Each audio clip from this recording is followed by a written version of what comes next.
Every behavior has a reason why. Something maintains it over time. If we only look at what we see, we might miss the real contingency. Behavior doesn't happen randomly. There's usually a function underneath. Why is the behavior happening?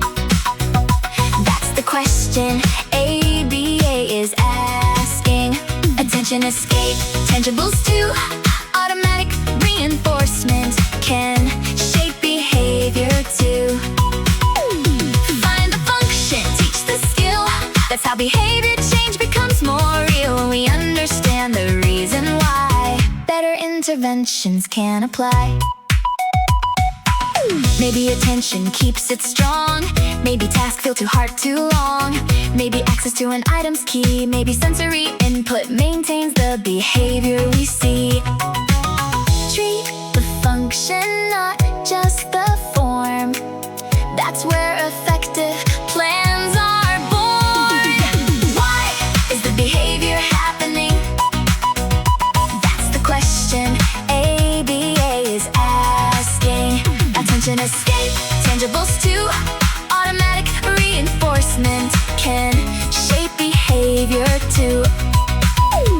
Find the function, teach the skill. That's how behavior change becomes more real. When we understand the reason why, better interventions can apply. Behavior is communication too. Needs and motivations come through.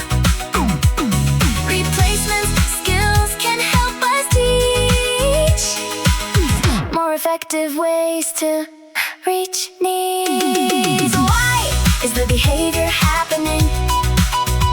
Now we know what ABA is asking. Functions help us understand how to build a stronger plan.